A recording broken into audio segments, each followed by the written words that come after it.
firm Sherman Worldwide, where after 16 years, he continues as a managing director, leading the firm in its 3 areas of concentration: international development, government contracting, and strategic consulting. Rudy continues to volunteer and spend much of his time in philanthropic endeavors. He serves on the advisory board of the Batanka Foundation, started by the multi-Grammy-winning international artist Angelique Kidjo. The foundation provides educational opportunities for young women in Africa. In 2004, Rudy was appointed by President George W. Bush to serve as the chairman of the President's Advisory Commission on Asian American and Pacific Islanders. Through his work with the administration, Rudy first interacted with his role model, Honorable Norman Mineta, former U.S. Secretary of Commerce and Transportation. He did an outstanding job on that White House Commission as its chair. And so I just truly respect Rudy and for his work, love him very much. Ladies and gentlemen, please welcome to the stage 2011 Black Honoree Rudy Hamilton.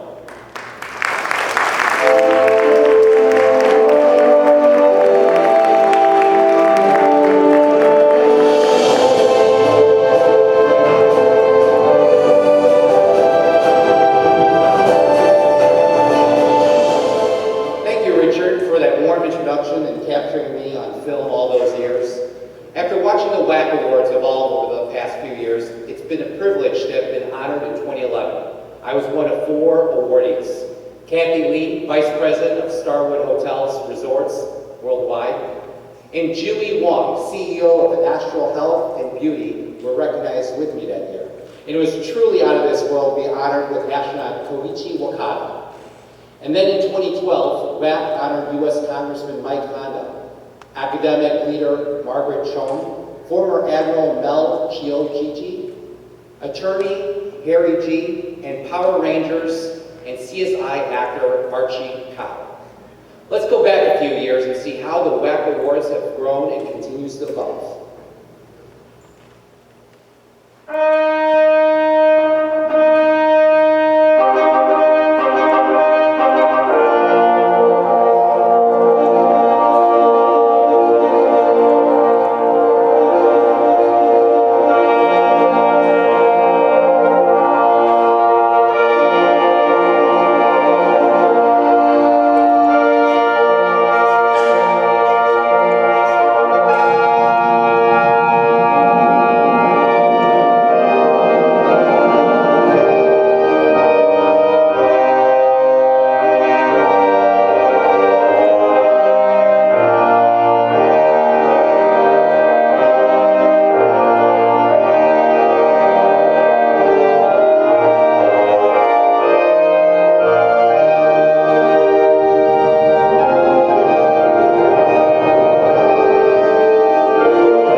are becoming extremely successful here.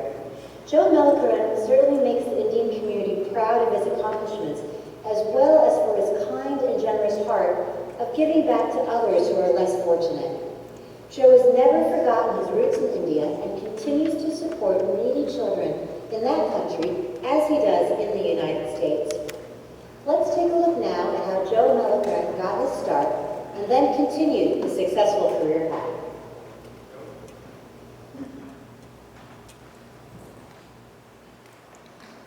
Joseph Malukran, known as Joe to his friends, was born in India.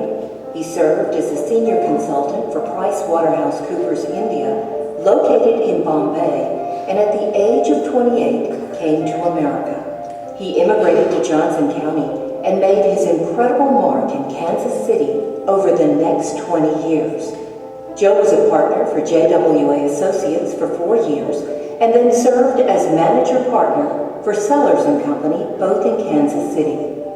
As a certified public accountant with extensive experience in management consulting and public assurance practice, he established Joseph Malukran & Associates, JMA, in 1994 in Overland Park, Kansas. Later, JMA began offering IT consulting services and steadily expanded its operations, eventually becoming JMA Information Technology. They currently have 300 employees in the U.S.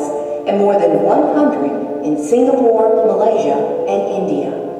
I attribute that to creating an ecosystem that creates empowered and inspired employees.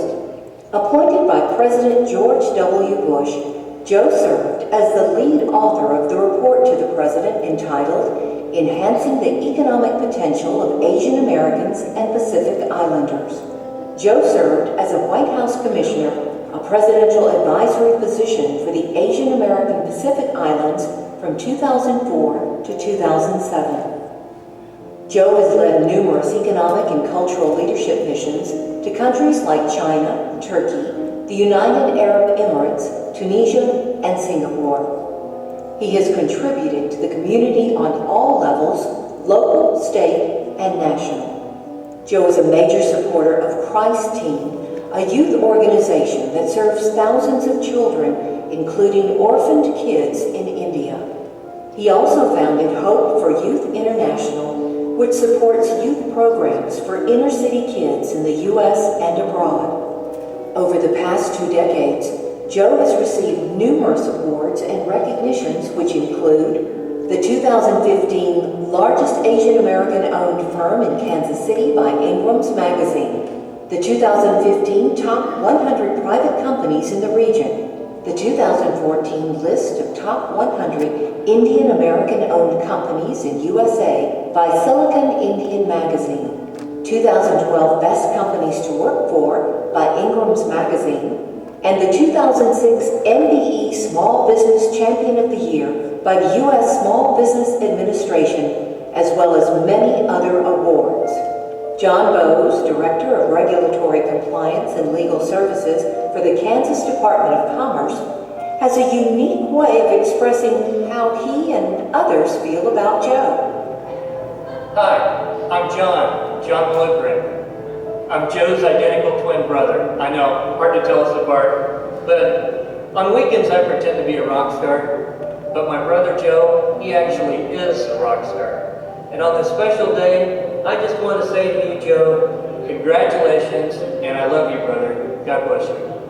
Congratulations to Joseph Malukran for the 2015 WAC Leaders and Legends Award.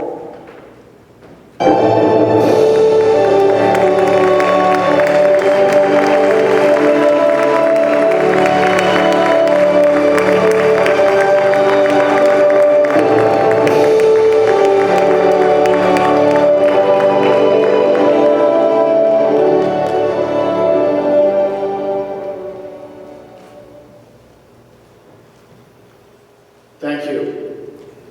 It is a true honor to accept this award.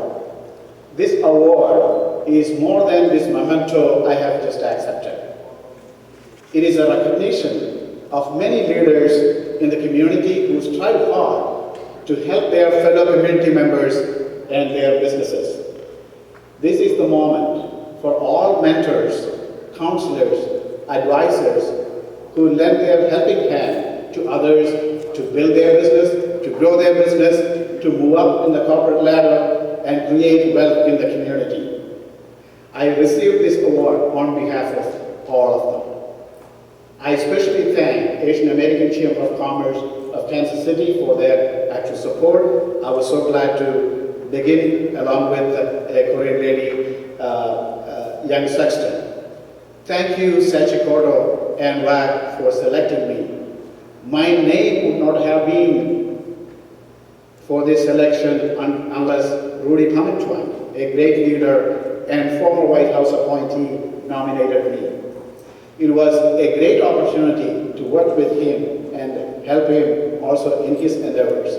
I thank my wife, Jenny, and my daughters, Anne and Rosalind, who could not be here with us, for the long hours they put up with me when I worked and also involved in social activities.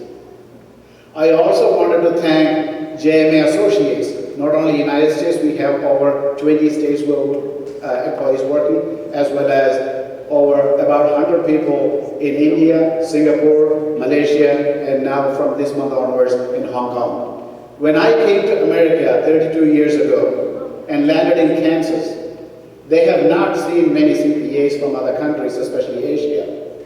Since I could not find a job in accounting, I ended up in selling shoes in the mall. It was not until a minority firm offered me an opportunity in accounting.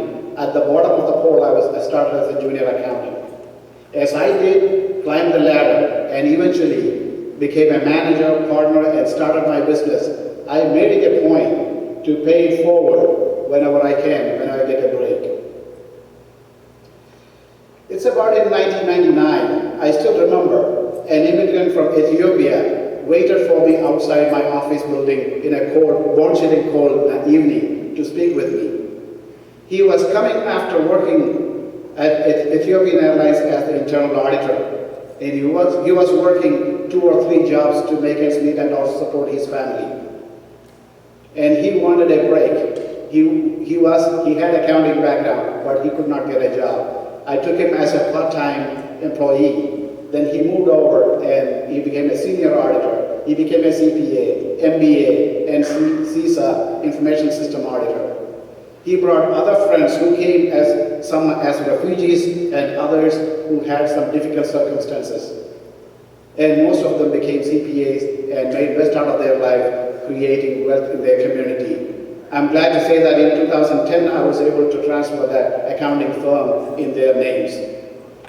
I wanted to quote from famous Alabama coach Paul Bryant. He said, "There are several kinds of football players. There are those who have and know it, and those who have it and don't know it, and those who don't have it and know it, and those who haven't got it and don't know it." And he said, the last category won more games than anybody. This is a testimony of coaching, counseling, and mentoring, what they can do in your life. I wanted to thank my parents for instilling the spirit of education in me. I wanted to thank my older brother, Dr. George Varghese, because of him I came to the United States. And also I wanted to thank Dr. Joy Cheren, who is my mentor in social and political and community activities. And lastly, I thank you all for this evening. Thank you, WAC, for the award, and you all have a great night. Thank you.